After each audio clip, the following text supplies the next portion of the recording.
I'm so sorry. I'm so sorry. Entire hour. Are you pouring coffee? Daniel, you've got to be kidding me. Yeah, you yeah, told me that you're 2 minutes away. When are you going to be In here? like five minutes. 5 minutes?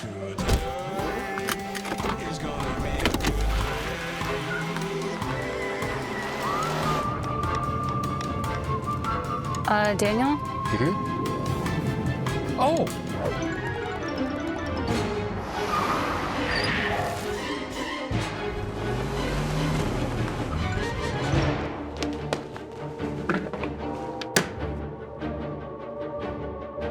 Ladies, we're ready.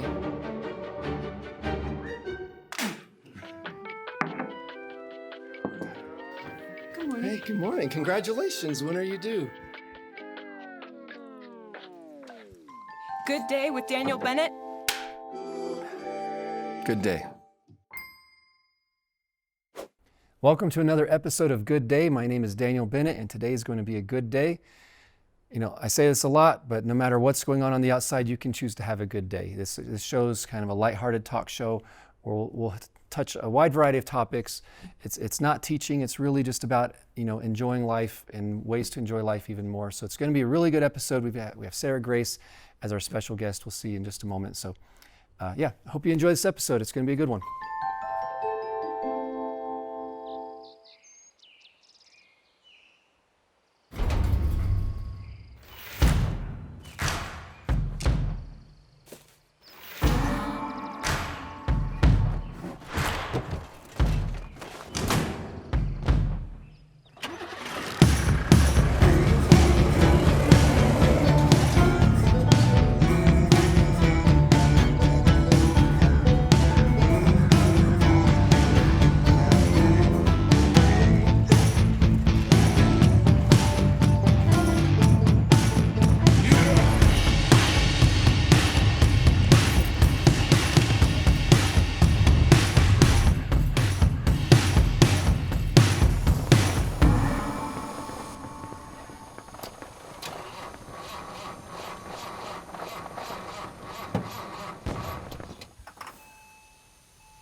You know, life is tougher than an overcooked $2 steak.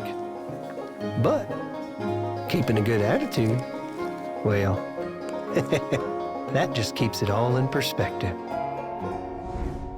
How to stay positive in a negative world. Log on to gooddayGTN.com to get your free copy today. Today our guest is Sarah Grace. It's great to have you here. Thanks for having me. I'm so excited to be here. Yeah, no, this is awesome. And you actually did an episode of the old show that we Yeah. canceled. It wasn't because of you. Canceled it, and I was like, are you kidding me? It was, yeah, exactly. So that show lives on as a forever gift Yeah. to the world. Love it.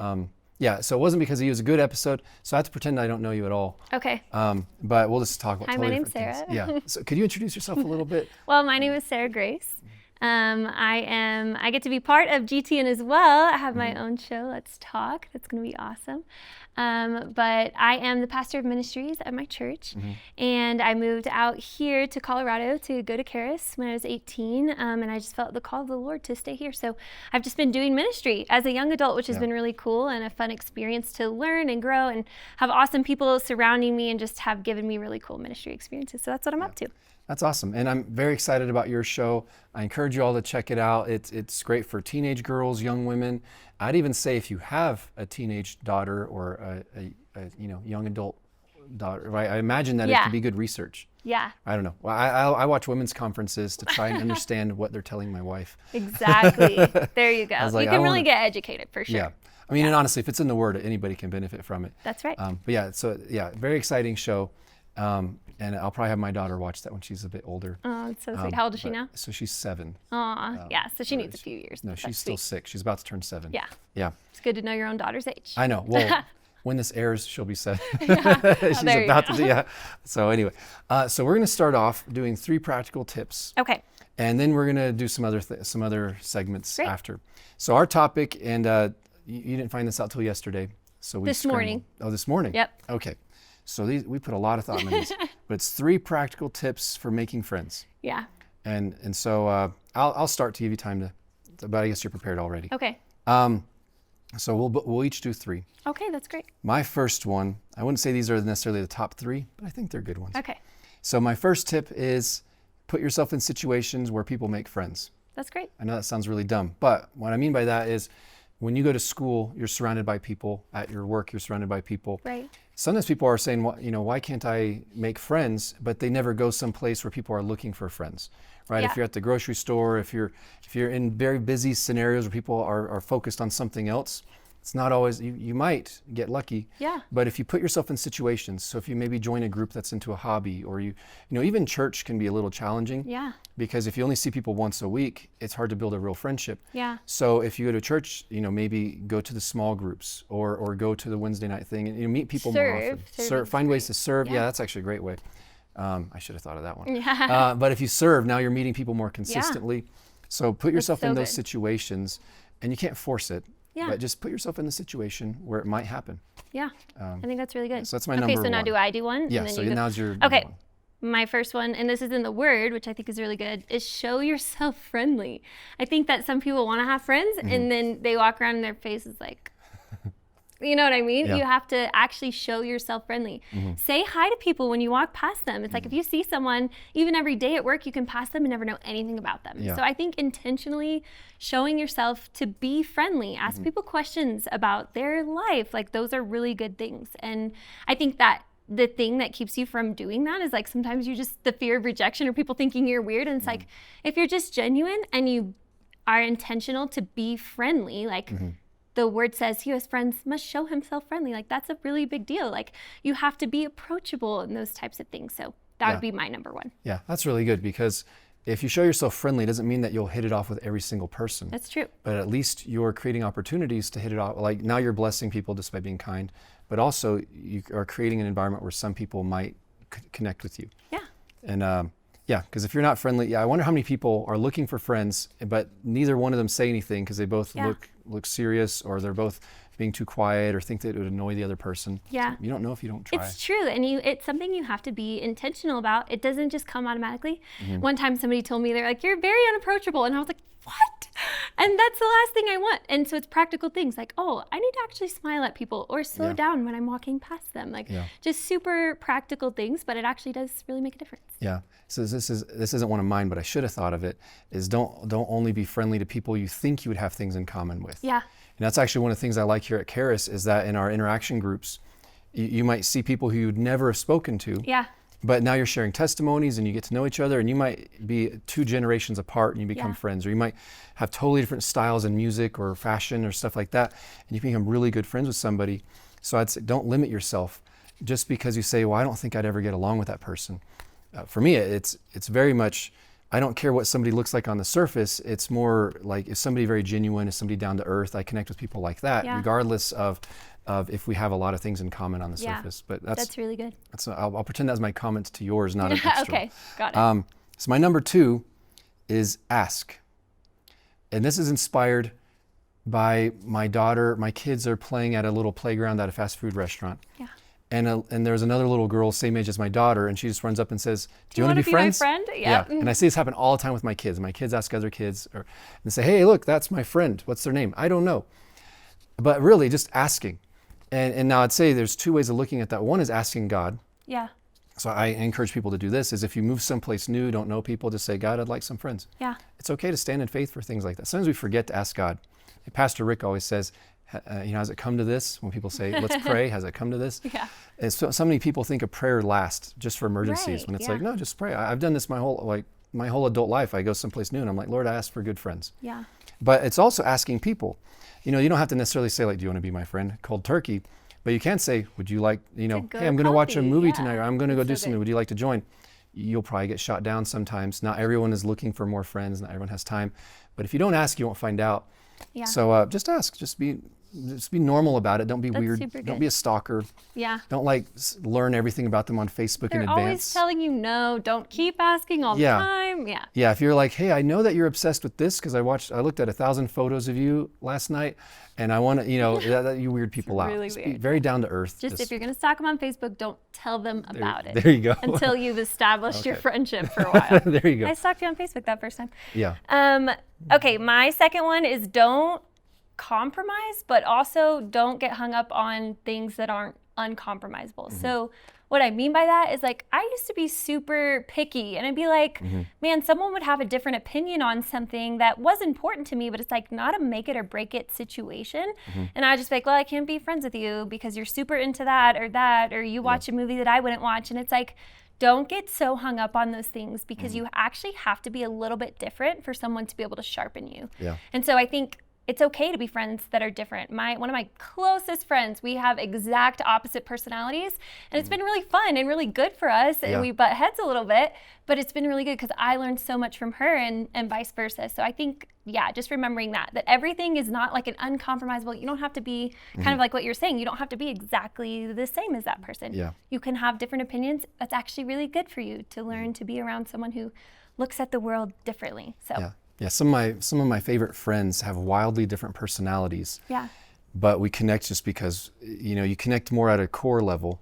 You just enjoy those differences, and you just hear each other's stories, and you just crack up, and you're like, I would never act like that. Yeah. Because I remember one friend who'd have all these wild stories of like, how'd you get in that situation? That always happens to you.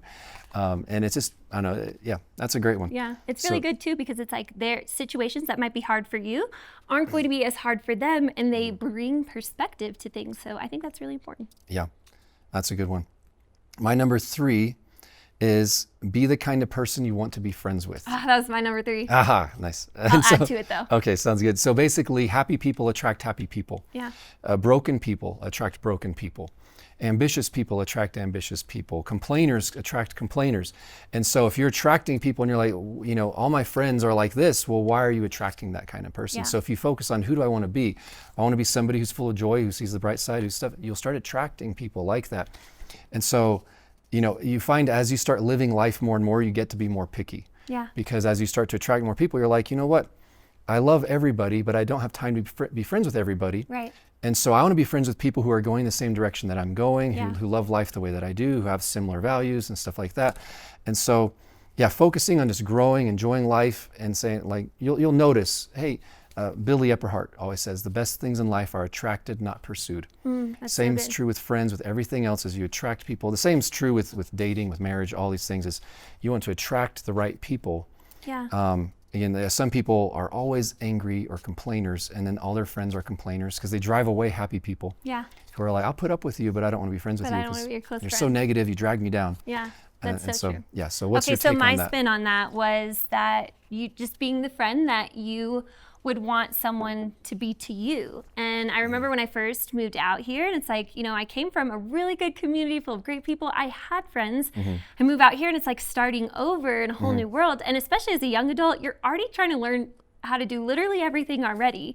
So I remember though, I was having kind of a hard time just connecting and making friends. And I was on the phone with my sister, who was a mom already at the time, a young mom. And she was saying, it's so hard to make friends because I just want someone to like invite me over. I just want someone to pursue me. And she had kind of moved to a new community as well.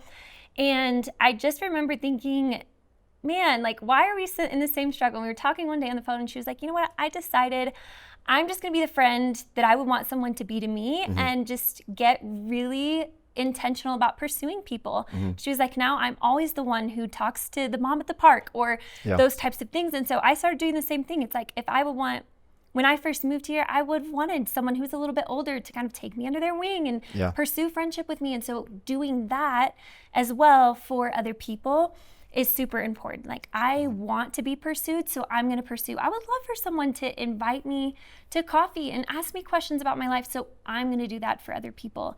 And that's been the number one thing I think that's been great for me with making friends is like just being willing to be the pursuer in the relationship. Yeah, awesome. Yeah. So now we've got some videos to react to. All right, let's do it. And we may or may not have comments. We will see. All right, or let's facial see. expressions. So I have no idea what these are. Me either, Okay. yeah. So we'll Let's see. watch.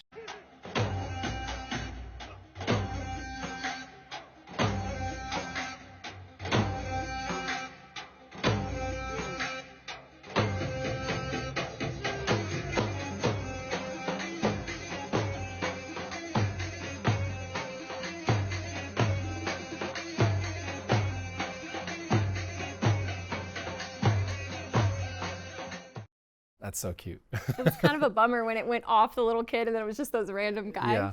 But that's so cute. That's it's really so fun. adorable. Yeah, well, I liked both halves because when I see stuff like that, I'm always thinking, I wish I were part of a culture that had these cool dances like that everybody did. And We do weird dances. Why don't we just line up here at 𝗃𝗃 sometimes, just 10 men, and just do a foot punching? That might actually be cool. I'm sure you have enough influence, you could make that happen. I could try. Yeah. Can we make a note of that? So, yeah. The opening rally, everyone's just doing All right, everybody weird line dances. up, and we're doing this big old dance. You're gonna learn the 𝗃𝗃 initiation dance. Yeah. I So, love that. yeah. Okay. All right, I'm already thinking. All right. So let's see what we got next. I just got back from a first date, which is why I'm all dressed up. But the guy was actually so nice. This was the first time I've been on like a first date where it actually went really good, to the point where it's like, I would consider going out with you again. Like, he was a gentleman. He paid for the meal. He opened the doors. He wasn't making fun of me. Like, maybe the bare minimum. Anyway. And he was like, before I walk you to your car, I need to get something out of my car. And he's like, I got this for you. So we're going to open it up together because I haven't opened it up yet. He just gave it to me. And he was like, yeah, I picked it up for you. And I'm pretty sure it's flowers. And I think he said maybe wine. Wow. And then he got me a bottle of wine. How sweet of him. I need to go put these together. I remember when I had to beg my first boyfriend to get me flowers for Valentine's Day or my birthday. Meanwhile, this guy gives me flowers on a first date. I have so many thoughts right now. Yeah. The bar is so low. Uh-huh. That's sad, but it's also a little weird to give someone a bottle of wine in a brown bag for the first date. Yeah, why was the flowers in the bag? Like Yeah. you would come to the door or something Yeah, with them here and they're just in a bag? Here's how much thought I put into this. Here you go. But yeah, it's sad how low the bar is, but looking at the other side of things, if I went on a first date with somebody and then they posted online a video of the gift and said, let's open this together, I'd be like, this is not This how I is want to not live my gonna life. work. That's so funny. I wasn't even thinking of that perspective, but yeah, like seeing all these videos Yeah. and then realizing like, oh yeah, like someone's gonna, like he could just go see that. It's Yeah. pretty weird. Should be encouraging to other guys, though, that apparently you don't have to have any chivalry whatsoever and you can still date someone. Yeah. The What bar, in the people world? need to raise the bar. Yeah. Expectations need to be a little bit higher. For I've sure. actually been thinking that we need to have more. I'm thinking it's more from a parent's perspective for my kids. I would love to see programs, and maybe they exist, where you teach young men chivalry and just etiquette. You know, so like teaching like young girls how to be ladies and young men how to be men, and just doing like these fun kids. I think they would love it. You know, Yeah. just like some old school etiquette stuff of even stuff like opening the door, helping someone out of a car. You know, Right. throwing like you your think jacket it's on a basic puddle. stuff that everybody would know, but it's like Right. they don't know it. Well- And that's why this poor girl Yeah. has been on so many dates and never been just given flowers or had the door open for her. Yeah. That's crazy. That's wild. I'd like to talk a bit more about your show. Okay. So your show is targeting young women Mm-hmm. and maybe women who we want to date better people or make better choices, or it's not just about that. So what's your most exciting part of the show now that you've been filming it for a little bit? Honestly, really, it's having high school girls on the show with me. So Mm-hmm. I think what's unique about it is that instead of me just sitting down and talking to the camera or Mm-hmm. even bringing on guests, we are hearing from the high school girls. So it's actually mentorship happening in real time between me and them, which Mm-hmm. is really sweet. But hearing their perspective, I mean, these girls are full. Like we filmed the other day, and by filming the last episode, I mean, they were interjecting their thoughts on things, and it was really cool to see, like, this is actually how girls this age think. And when I was preparing for the show, I was talking to one of our youth girls in our church, and I was asking about what she would want to see, and she was like, I would love to see from other high school girls, like what their experience is. And so we have that happening on the show, which I think is really cool. So that's probably one of the things that I'm most excited about, is their interaction, and getting to film with them has been really sweet. Do you always have young women who know each other already, or sometimes are they getting to know each other more on the show? This group of girls, so some of them knew each other already, like 2 of them knew each other and 2 of them knew each other.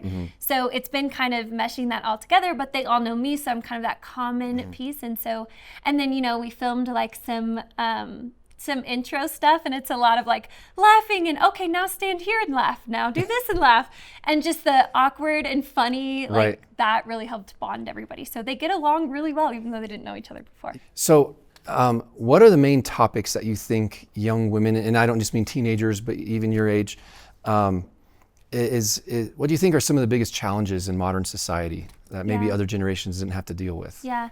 I wouldn't say that other generations haven't had to deal with this, but I think identity is a really big thing. And with the show, it's really awesome because we're going to talk about identity for a whole season, and then each episode getting super specific about those types of things. So one of the girls was saying, like, I play sports, and to me, that's everything. And so how do I not just get so consumed in that, you know? Yeah. There's another girl who's like, she had experiences of people at school like telling her she's ugly and fat and all this. And it's like identity, knowing who you are, knowing those things, I think is super important. So that's actually what our whole first season is about. And then getting really specific with the topics, talking about body image, talking about how to see your self-worth so you don't end up going on dates with guys who won't even open a door for you. Right. But I think that, yeah, that's really one of the main things. And so that's what our whole first season's about. So it'll be really good. And how do you think, because yeah, like you said, I think some of these things are similar, but from my perspective, social media has really multiplied Yeah. the intensity of some of these things, you Yeah. know, and the consequences of certain things. So how do you go about coaching young women with like the balance of social media, when to have it, how to be Yeah. careful with it? It's so cool because we just filmed an episode all about that and social media, and even hearing from the girls, it was really interesting that some of them were like, yeah, I don't even get on social media anymore. Like I recognized it wasn't good for me, or my parents really encouraged me to stay off of social media, so that was cool. But we did a whole episode and we talked about how, you know, you were never really meant to see someone's life so often without actually having a relationship with them. And you don't know really what those people are walking through. You don't actually understand the things that those people are struggling with. And so not looking at this, you know, image on a screen and saying, this is what I'm going for and this is perfect, because it really does paint an unattainable picture. So those are things, I mean, we're going to talk really openly about that. I think that, you know, some people really love social media and I think it can be used for good. But I think that it is actually harming our youth more than it's helping them in the long run.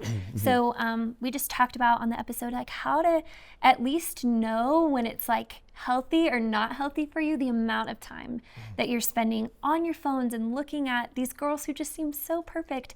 So anyways, yeah, we're tackling all those topics. I think each generation seems to be integrating it differently, because I'm older, so I was around when all this stuff was birthed, you know, like old school chatting in the 90s, you know, or just typing a few things and, you know, MySpace and before never even lived Facebook that life, and and so, you know, for me, it was never something I grew up with where you live your life on it. Right. And so I liked using social media back in the day just as a place to post funny things. Yeah. So just like, I'm going to try and make my friends laugh. I'm going to post this funny meme or funny video that I found. And so just post fun things and see some photos, stuff like that. But nowadays you see people using it like a journal. Yeah. It's really weird. I block a lot of I don't unfollow, but I don't remove them as friends sometimes, but I'm like, I'm not interested. Unfollow their content. Yeah, because people just go on there to vent, or go on there just to say like, I'm having a rough day, someone pray for me, you know, and it's kind of like attention seeking and stuff. Yeah. And I was like, you're not making me laugh. I'm here to laugh and to see. I'm only here for the fun. Yeah. Or now that I'm older, it's like, I want to see, you know, what my friends from around the world are up to, Yeah. and, you know, oh, cool, they have another baby, you know, just to keep up with things. But it seems nowadays it's much more integrated into social life, where just everybody's watching this stuff. I grew up opposite of that, where it's like social media is just a full-blown platform already and everybody's on it. I mean, when in my early teenage years, is like Snapchat coming out and super popular. I mean, a disappearing photo is a horrible idea, and I don't know who thought of it, but you know what I mean? It's like super, so I grew up really different, and I had to learn, like in my young adult years, like what are the boundaries that I'm gonna put on myself? Because no one's telling me how much time is healthy or unhealthy, and everyone's doing it. So it's really become culture. So how do I like differentiate from that? So I really had to learn like how much of this is not good for me, and what thought processes is this creating in me to just scroll and look at other people's lives all the time? Yeah. And it's designed to be addicting. Oh yeah. Like, I mean, it's amazing who can get sucked into this stuff now, because it used to be older generations saying like kids and their phones, and then the older generations, they get the phones too, and they're hooked even more. Yeah. You know, like Facebook, I think, is mostly used by middle-aged and above. Yep. And so it's just very, very addicting, where the algorithms now study your trends. Like, we know that based on your history. If you see this icon, it's It's click on it. creepy. I just think it's weird. Oh yeah, no, I'm not saying, I mean, it is bizarre how it can just manipulate you so much. So if somebody were addicted, how would you encourage them to start setting healthy boundaries? I think just shutting it off in general for a while, just whether you have to delete your account or deactivate it temporarily, just get away from it for a while, I think is really and the thing is you realize, you think like, oh, I'm really going to be missing out on this, that, or the other. And then you realize people actually have to tell you in person, I'm having a baby, or I got engaged. Like, and it actually creates a lot more beautiful life experiences. So I think just getting off of it cold turkey for a while is really good. And then they have these little features on your phone now where you can set time limits for everything. And you probably shouldn't even have a social media app without a time limit. Like, because it's so easy to just scroll and scroll and scroll. I have a couple of friends who we put time limits on each other's phones, and then we don't know the password to shut the time limit off. So it's like, well, I can't do it. So I have my friend, she'll call me and she's like, hey, I was shopping for furniture. Can you please tell me my time limit? Nope.